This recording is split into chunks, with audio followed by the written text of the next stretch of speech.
Please be seated.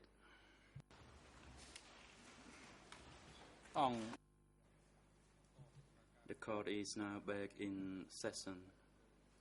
And again, the floor is given to the defense team for Kiel Sampon to continue putting further questions to this witness. You may proceed.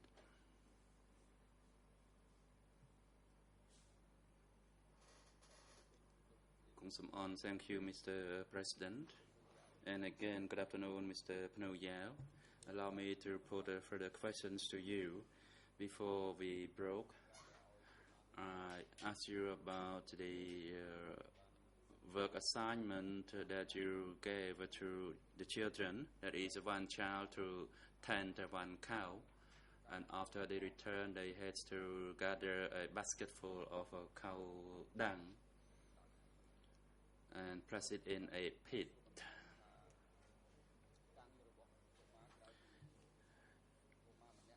Besides this work, that is one child to tend one cow and to gather a basketful of cow dung, what else did you assign to the children? Answer: no, that was all. So they mainly worked with tending the cow, gathering cow dung, and attending the class. Question: did they involve in this kind of work until the arrival of the Vietnamese troops? Answer: yes, that is correct.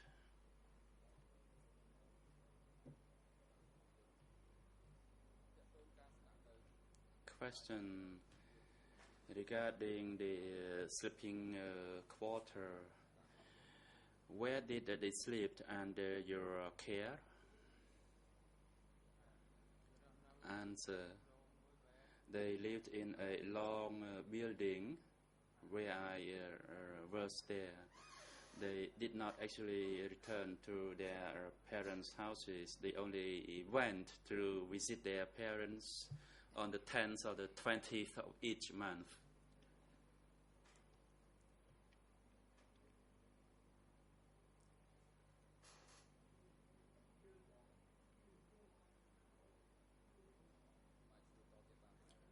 May I put further question to you, Mr. Witness? Answer: yes.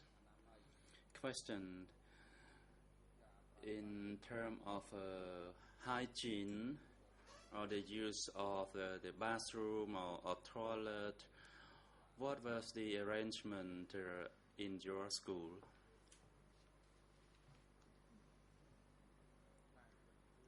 Answer: there was no bathroom nor a toilet in the bathroom in the school. In fact, the children relieved themselves while they went out to the field or to the forest to tend the cows.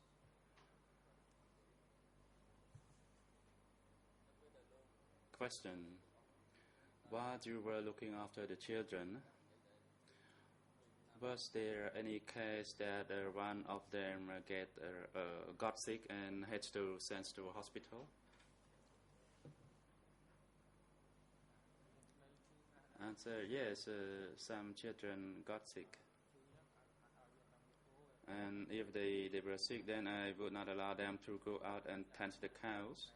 Then I would send them to their parents, and the parents would take them to a nearby hospital, because we were not far from the hospital at Ong Ponarie. Question: how did you notify the respective parents of the sick children? Answer: I went to tell their mothers, for example, and then I told the parents or the mothers to come and fetch the children and take them to the hospital. And sometimes they did not actually take the children to the hospital. They only do quinine, and then the children became better. Question: where did you inform the parents, at the work site or at their houses? Answer: I went to notify the parents at their houses, and their houses were just adjacent to one another, and the school itself was not far from their houses. It was only about 200 meters away.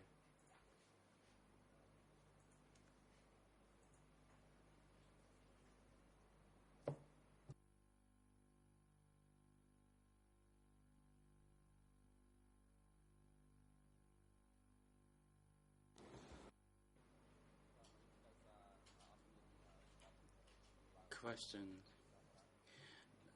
There was no French translation of your response to my last question, and let me put it again to you. When the children were sick, you notified the parents, and my question to you were, where did you notify them? And you replied that you went to their houses because the houses were not far from the school. And let me continue in relation to the food regime. Earlier, you stated about the food ration for the children. And can you further tell the court the actual food ration for the children? Answer. Their food ration was as same as the ration for the adults.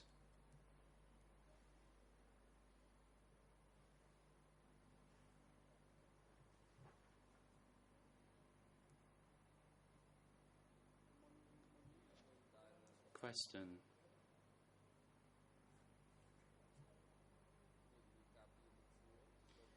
In response to the previous defense counsel, you stated that children could bring rice to their houses and ate the rice there. And you said that there were also fish that the children could eat. And can you tell the court a little bit further, how did the children go back to their houses? Did they go there and stay there, or they returned to sleep at the school? Answer.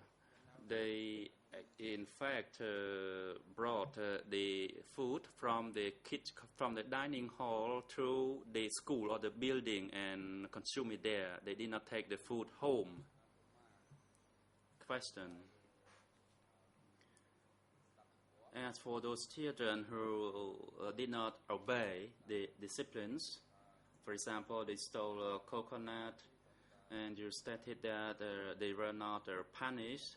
They were only reprimanded not to steal again. Who actually reprimanded them?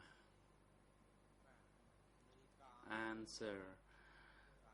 It was the unit chief who imposed the sanction, who reprimanded the children. I myself did not involve in this process.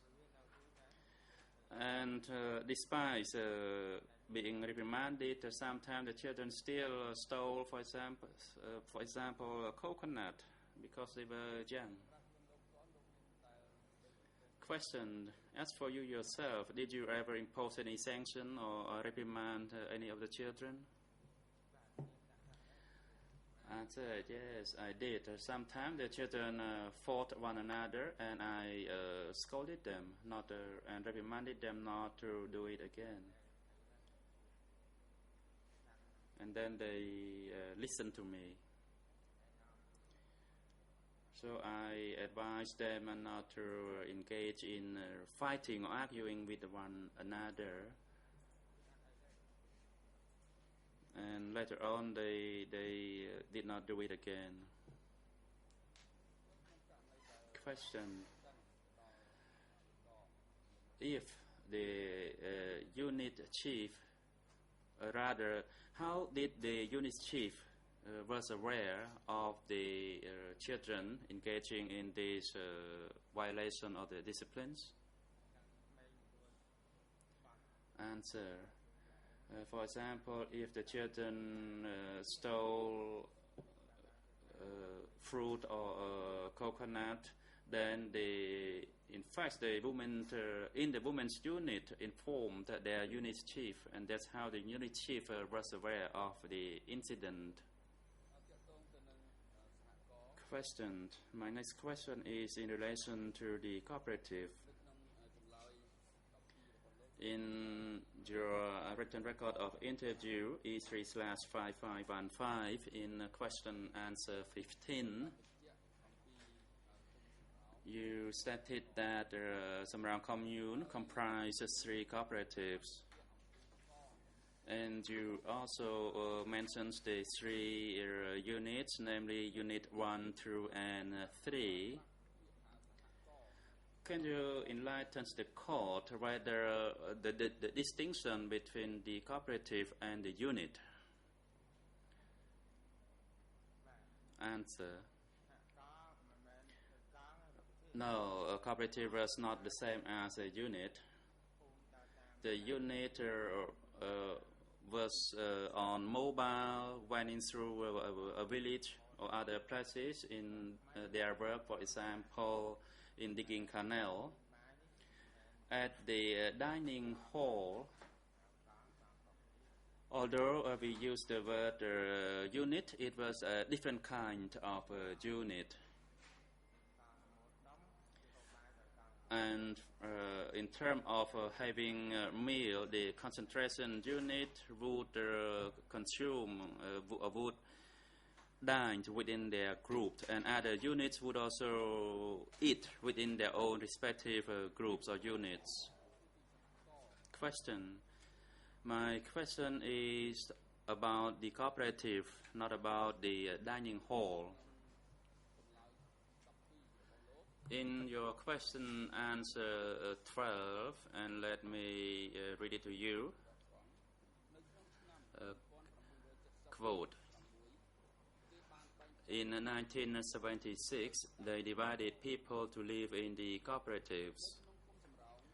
In Samram commune, there were 3 cooperatives. The division of the cooperatives referred to type 1 people called Unit 1, who were base people, that is all full-rice people, and it was located in Angponari. Type 2 people, or Unit 2, were also based people, candidate people, but they had relatives who were linked or had tendencies with enemies. It was located in Pan Mir village. As for type 3 people, or Unit 3, they were people evacuated from Phnom Penh. They were also called 17 April people, and in the bracket depositees, and it was located in Tasaum village.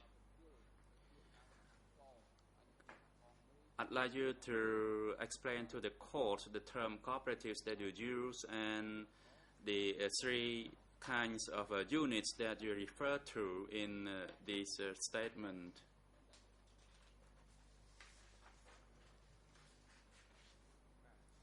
Answer.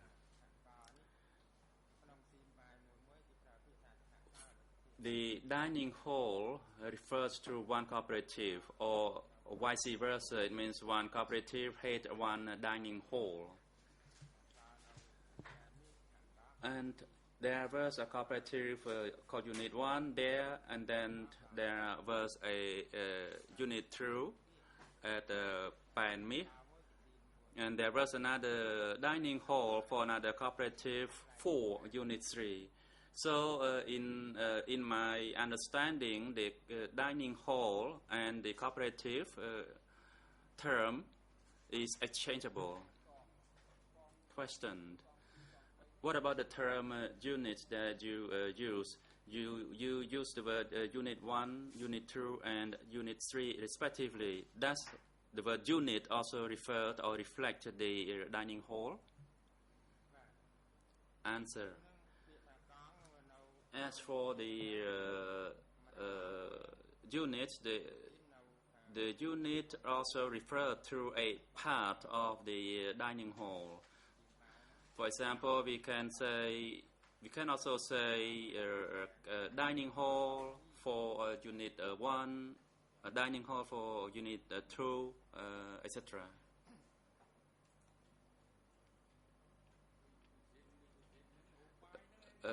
President, Mr. Witness, you use the word cuisine.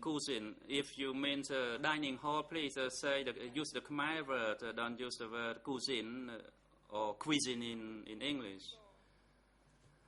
When you use the word cuisine in Khmer, you refer to the dining hall, or do you know the word dining hall in Khmer, Rung Bai?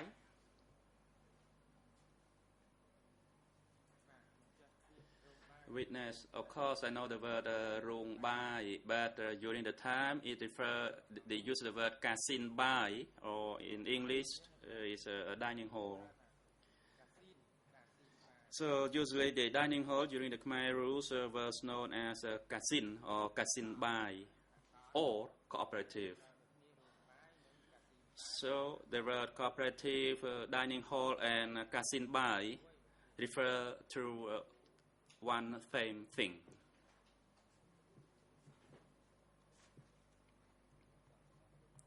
Council, thank you.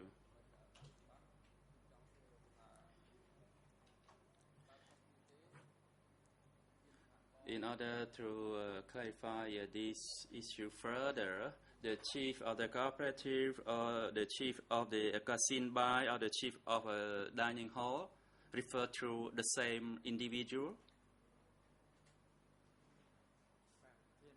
Answer. For example, if there were 5 people committee for the dining hall, it refers to the same thing, because usually people responsible for a dining hall comprise of 5 individuals, including the cook.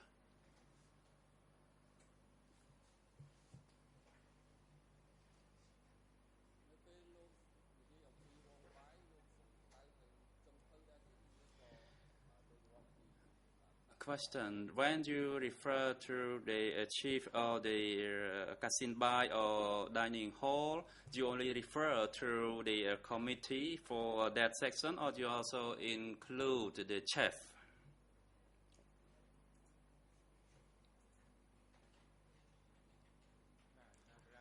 Answer. At the place that I were, they use both terms, Kasin Bai or dining hall, or they also refer to it as a cooperative. And as I said, these 3 terms refer to the same thing. Council, yes, I partly understand your response, but when you talk about the committee, the 5-member committee, I am lost. As for the cooperative and the dining hall, was the committee to oversee the dining hall or the cooperative one and the same, or were they different groups?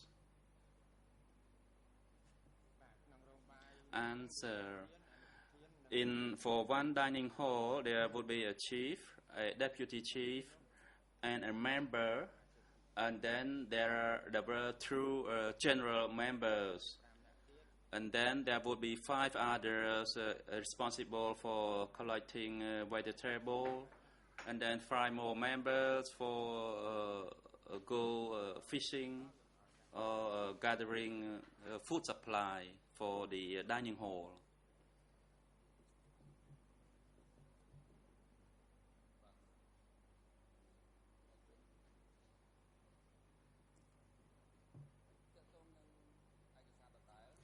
Questioned. Also in your written record of interview, question answer 15, you specify about the various sub-units, namely special unit, plowing unit, transporting unit, and female unit, etc. As for these sub units,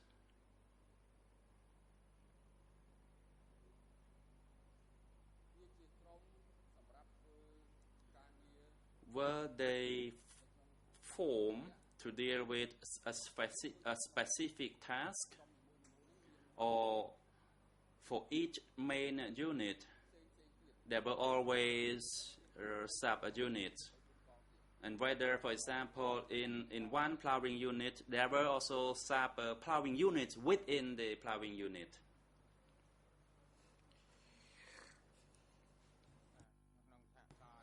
Answer: in each cooperative there were more than one unit. There were up to 5 to 6 units. For example, one plowing unit would be sent to plow a field in one location, while another plowing unit was sent to plow another field in another location.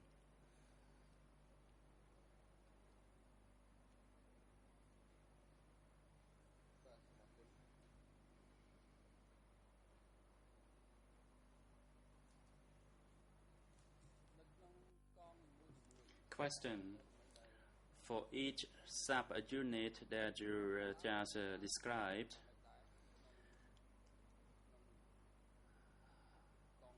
was there a chief for each sub-unit, or how those sub-units were organized and coordinated? Answer: as for the sub-units, there were also a committee for each sub-unit respectively, and it comprised of a chief, deputy, and a member. However, the chief or the deputy also engaged in the same work as members of that unit. For example, for a plowing unit, the unit chief also has to plow the field. However, for the main unit, the unit chief did not involve in physical work. They monitored the activities of the members and the sub-unit chiefs, and to make sure that the work quota was completed by the set time.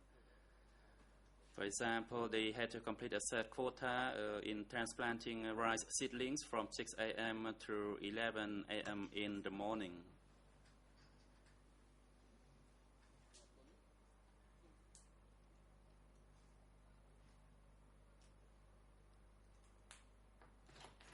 Question: also in the same document,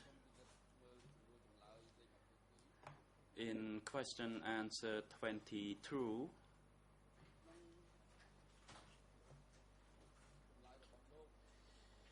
you stated about the meals.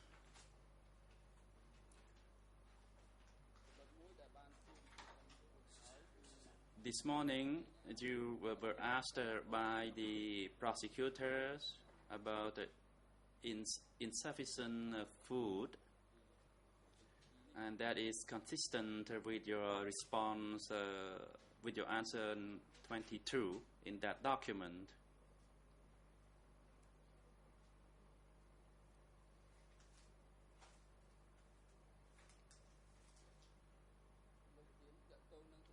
And Mr. President, I'll seek your leave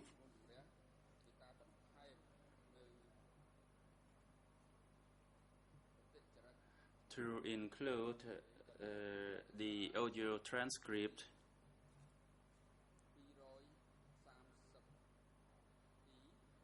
document D232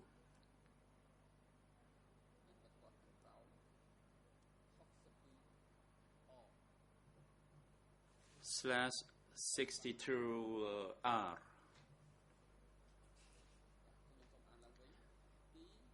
So let me repeat the audio transcript. That is D232/62R. At the time marker 01 05 41 and it continued through 01, 06, 57.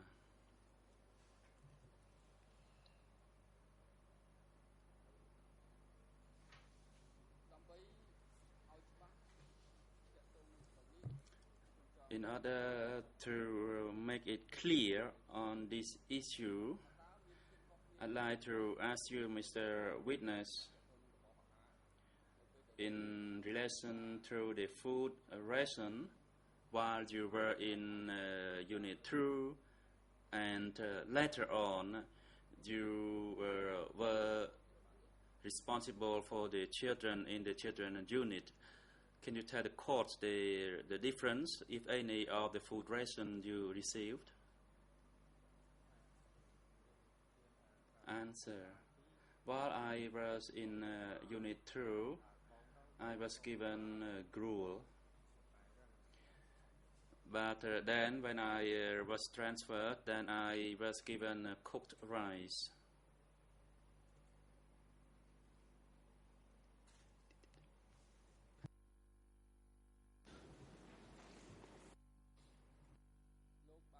Question. You also stated before this court about the soup with fresh fish and the beef that was given to you every 10th day. Can you tell the court, were you given this kind of food that you described while you were with the children unit? Answer. Yes, that food was given to me while I was with the children unit when I was actually transferred to the southern part. And every 10th day we were given either a piece of beef or pork.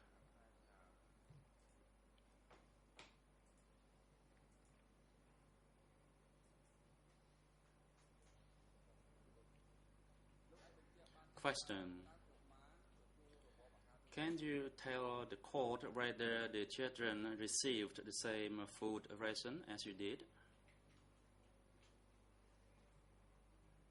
Answer. The children received the same food ration as adults. There was no lack of food for the children. And Mr. President, thank you. I don't have any further question for this witness. And thank you, Mr. Witness.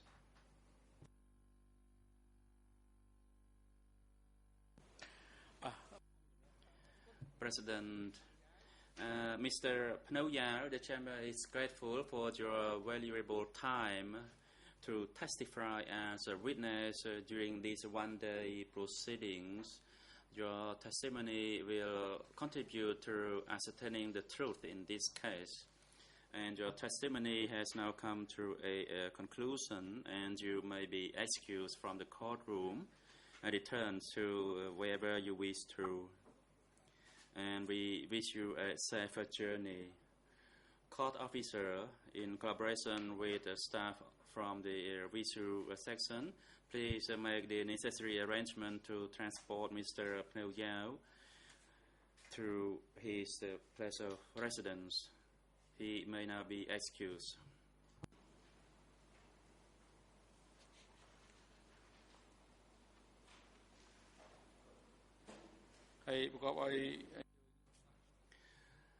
And the Chamber would like now to call the reserved witness, that is through TCW 807, into the courtroom.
President, good afternoon, Mr. Witness. What is your name?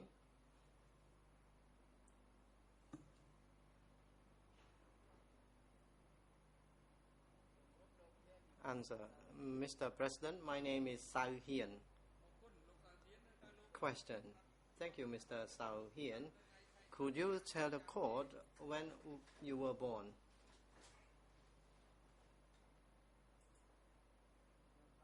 Answer. I was born in 1947. President, thank you. Where was your birthplace?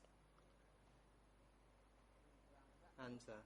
I was born at Trapang Rumpiak village, Tramkak commune, Tramkak district, Takai province. Question. What is your current address? Answer. I am living in Trapang Rumpiak village, Tramkak commune, Tramkak district, Takai province. Question. What is your occupation? Answer. I am a rice farmer. Question. Could you tell the court your father's and mother's names? Answer. My father's name is Salon and my mother's name is Chuan Kien. President, thank you. And what is your wife's name and how many children do you have? Answer. My wife's name is Kol Kum Seng. I have 8 children. President, thank you, Mr. Sao Hian. Could you inform the chamber that during the Democratic Cambodia, that is from 17 April 1975 to the 6th January 1979, where were you and what did you do?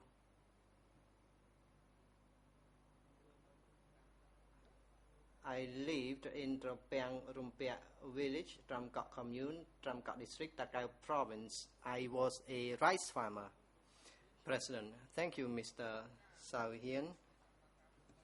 According to the report of the greffier, to your best knowledge, you do not have any parents, ancestor, or descendants who are admitted to be civil parties in this case. Is that true?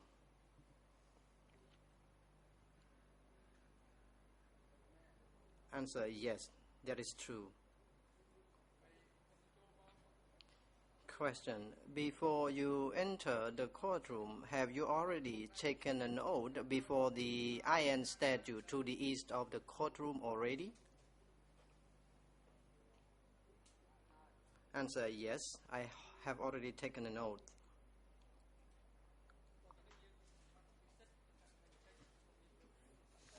President, now the chamber would like to inform you of your rights and obligation as a witness before this chamber.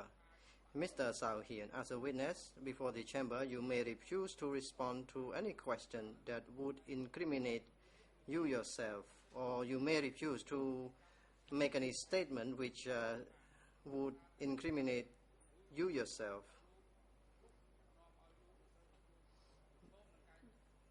This means that you may refuse to make such statement or to answer in case that it would lead to prosecution against you. As a witness before this chamber, you have to respond to any question put by the parties and by the bench, unless the questions relates to the case that it would incriminate you yourself. As I have already informed you about the rights, perhaps, and I hope you are fully informed of this.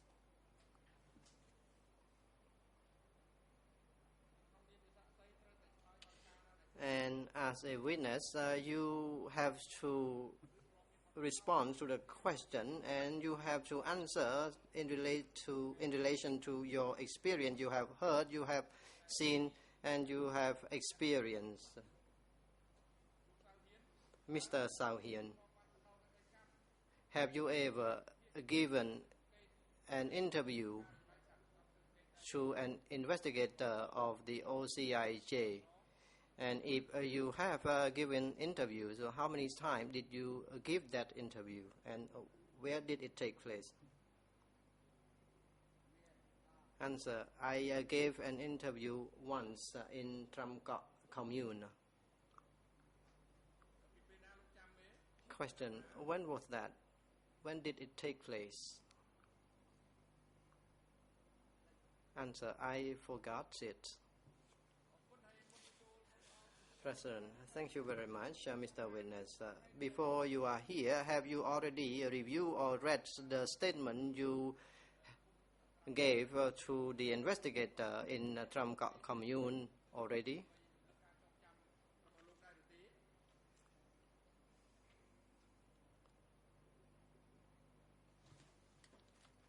Answer: yes, I have reviewed it. President, thank you very much. To your best knowledge, could you tell the court that the statement you have just read reflects the statement you gave to the investigators in commune district, in Tamkak commune?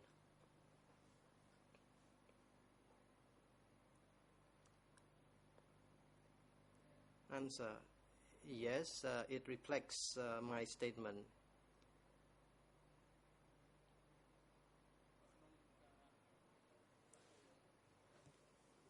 During the questioning of this witness, the chamber will first give the floor to the co-prosecutors before other parties.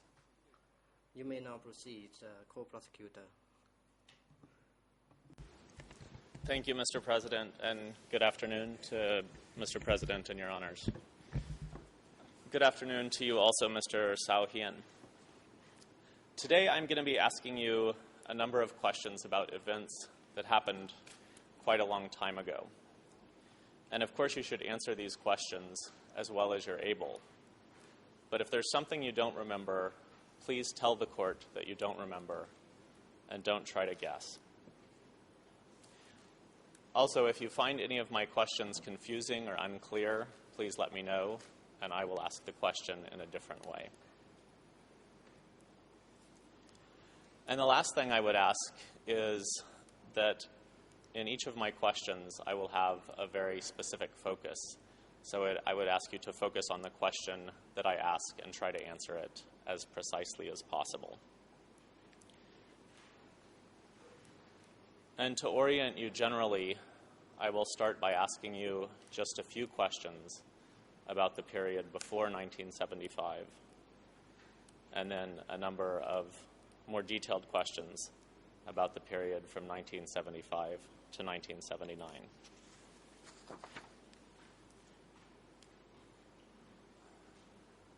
So I'd like to start in 1970 and ask you about the arrival of the Khmer Rouge in your area.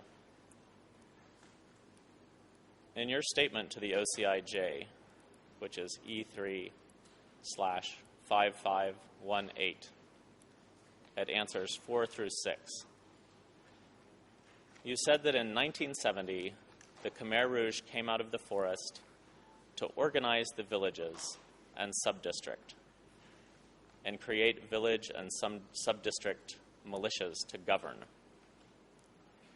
So focusing first on the militias, can you tell the court how these militias were set up and what their responsibilities were?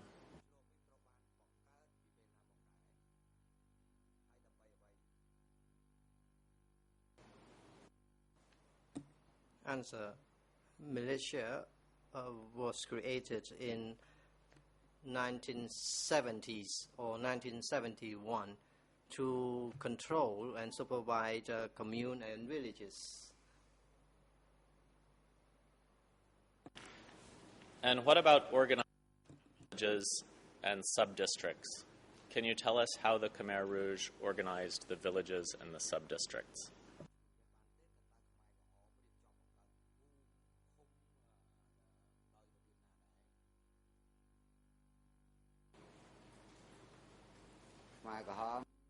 Answer.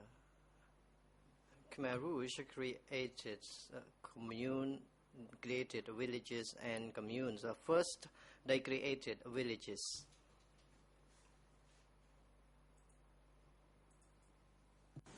And can you tell us in a bit more detail what you mean when you say they created villages and communes?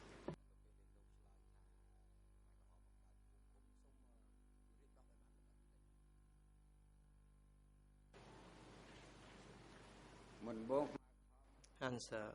First, Khmer Rouge came to select the village chiefs, the deputies, and members of the committee, and after that, they organized groups, the solidarity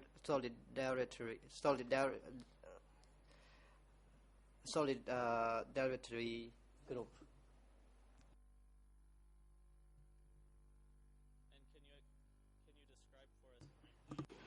What these solidarity groups were and how they were different from communes.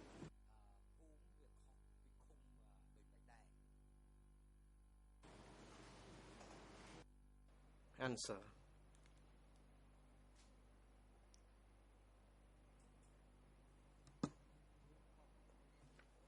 Villages were different from communes.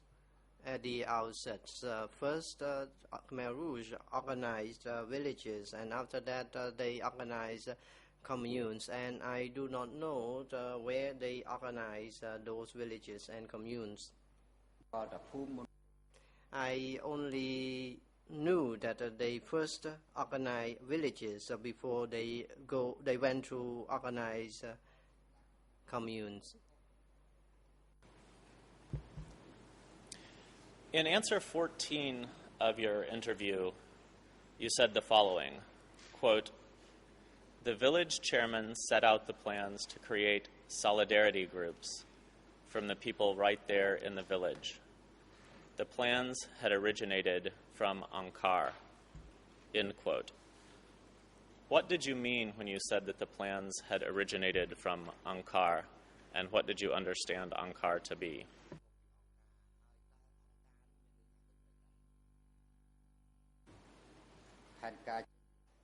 Answer. The plan came from Angkar. Actually, I do not know where Angkar was. I only heard people refer Angkar Le. Did anyone ever explain to you what Angkar was?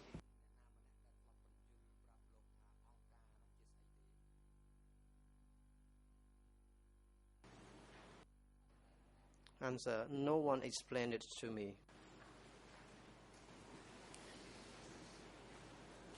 In answer 16 of your OCIJ interview, you said that after the Khmer Rouge arrived in your area, there were no schools, there were no teachers, there were no hospitals, no doctors, nothing.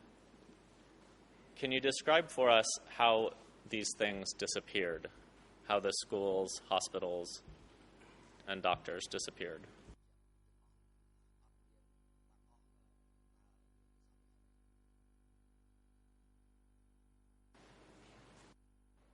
Answer. There were no hospitals, there were no schools, since teachers and doctors were all gone.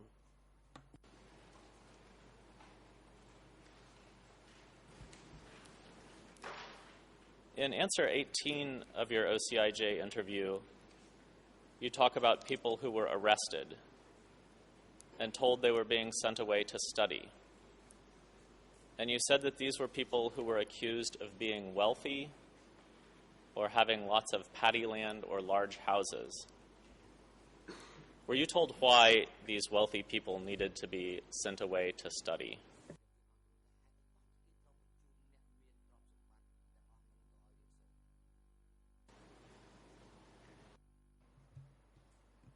Answer. The wealthy people, their property would be deprived of, and their ownership would be demolished, eliminated. And did anyone ever explain to you the reason that that was happening?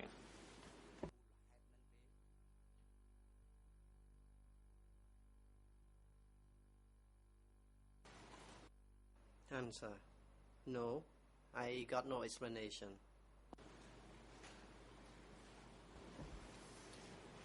Okay, I would now like to move to focus on the period from 1975 to 1979, and specifically the period after Phnom Penh fell. At answer 20 of your OCIJ interview, you describe people evacuated from the cities arriving in your area. Can you tell the court how many of these people you saw arriving in Tram Kok district?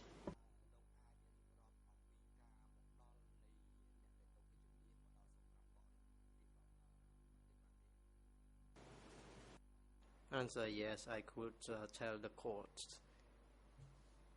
When people were evacuated from Phnom Penh, I observed that some people, they pushed the carts, and I could see cars, and people were walking with only little belonging. Some did not have relatives in the place where I was, and they built a small makeshift hall to stay. Are you able to estimate how many of these people you personally saw arriving?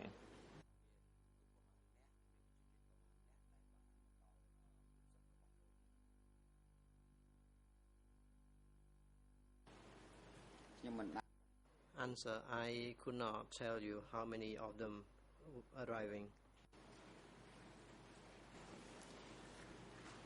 In answer 34 of your OCIJ statement, you discuss the way people were divided up into different categories. And this is what you said, quote, "The people were divided as follows: the full rights people, the candidates, and the depositees. Ankar made these distinctions. The full rights people were the base area people who had good biographies and who had children and grandchildren in the struggle. The candidate people were also base area people, but they had brothers or sisters or relatives with enemy, meaning Lon Nol and Sihanouk, inclinations. The depositees were the 17 April people who had been evacuated from the cities." End quote. Can you tell the court what category you were placed in and why?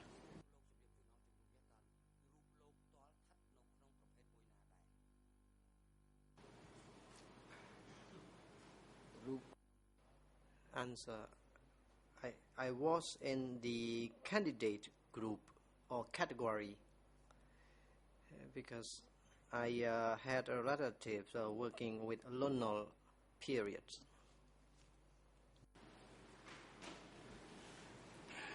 And one of the things you said in the answer I just read was Ankar made these distinctions.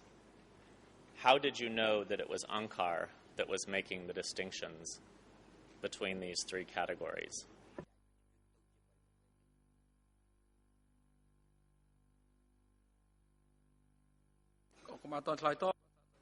President, please hold on. Mr. Witness, you have to wait for the microphone's operation.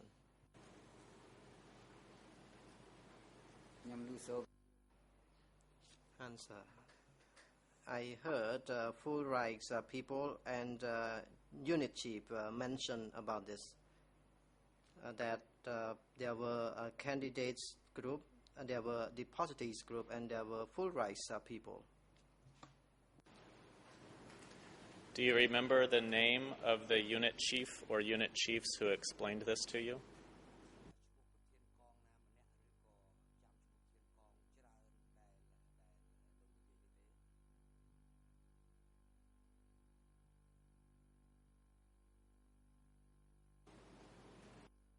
Answer: Yes, I recall. Cha Niang, I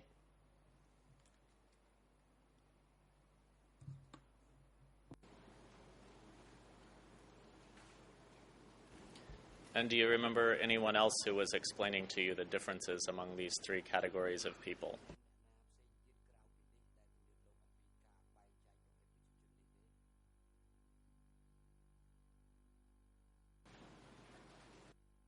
Answer.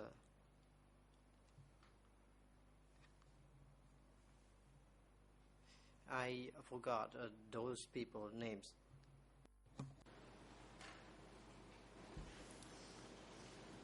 Can you tell us whether the treatment of people in these three groups was different?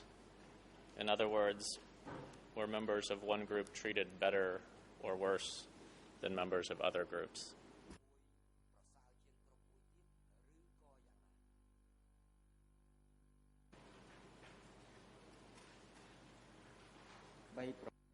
Answer. The three categories. The full rights people enjoys a better condition than the others.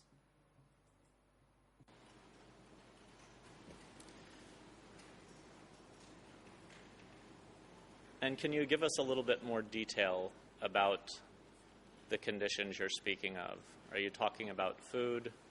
Are you talking about shelter? Are you talking about working hours? In what way specifically was the treatment of the full rights people better?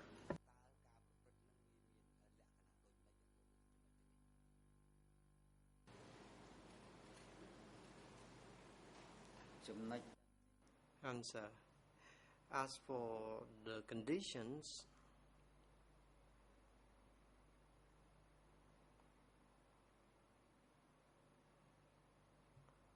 actually I could not catch up with your question. Could you repeat your question? President, Deputy International Co-Prosecutor, you should put your question short. Otherwise, the witness has no ability to respond to your question. Thank you, Mr. President. Mr. Sao-Hien, could you tell us how the food that the full rights people received compared to the food received by other groups?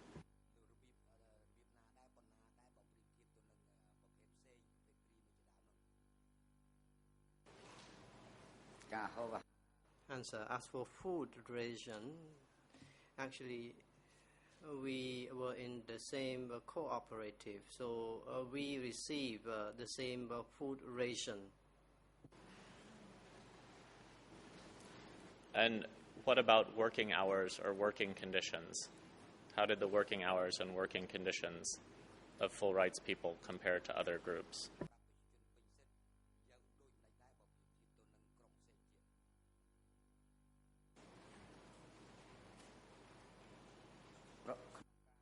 Answer. In terms of working conditions, usually I observe that full rights people were working as chief of group, chief of units, so they supervise us.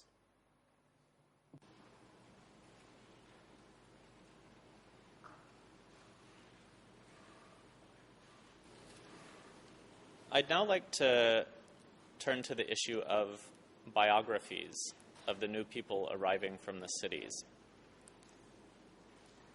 In answer 22 of your interview, you were asked this question, quote, "Immediately when those people arrived, did they make biographies or were their biographies screened?"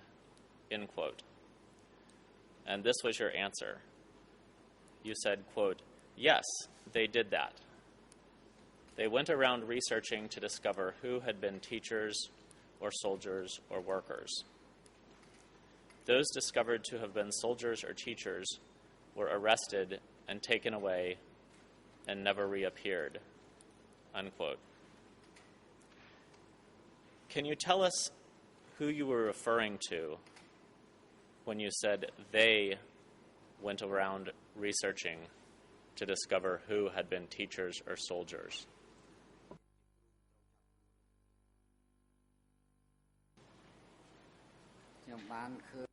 Answer. I could witness this incident because one of my elder brother or elder sister. When he arrived home, the village chief or the units or the group chief, they came around and searched to discover who we were, and after that they went back. Do you remember the name of this village chief or group chief who was doing this research?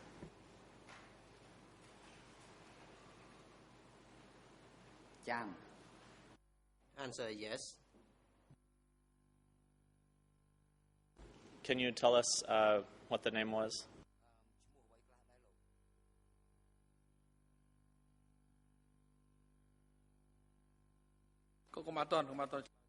President, please hold on, Mr. Witness. Please wait for the microphone.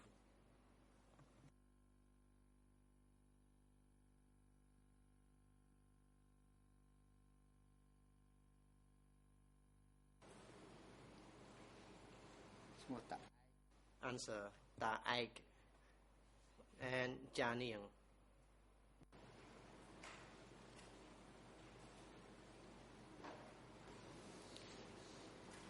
In your next answer, answer 23, you talk about the arrest and disappearance of your brother Lun Hom, who was a soldier. Can you tell us when your brother was arrested?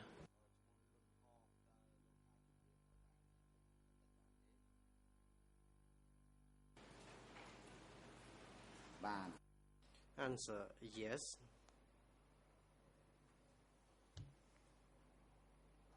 After the arrival of my older brother Lon Hom, the village chief came to do the research at my house for 3 or 4 days, and after that the militiamen came to take my brother away. Do you remember the names of any of the militiamen who came to take your brother?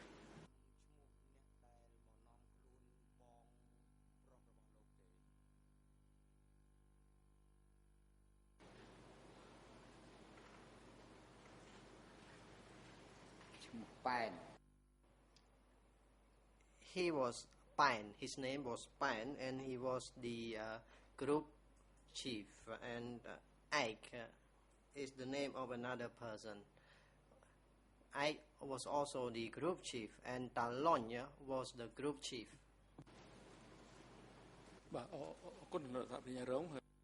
President, thank you, Mr. Deputy International Co-Prosecutor. It is now convenient time for the adjournment.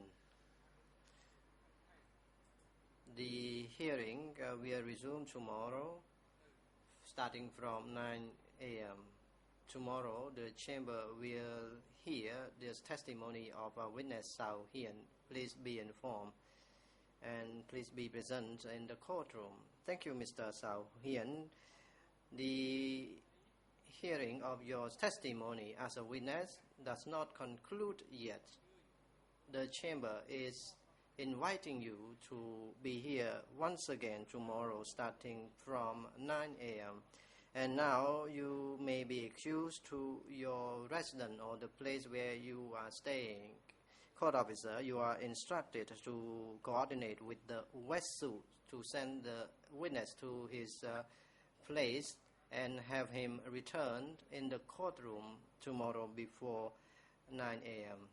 Security personnel, you are instructed to bring the 2 accused, Mr. Kisapon and Nuon Chia, to the detention facility and have them return in the courtroom before 9 a.m. tomorrow. The court is now adjourned.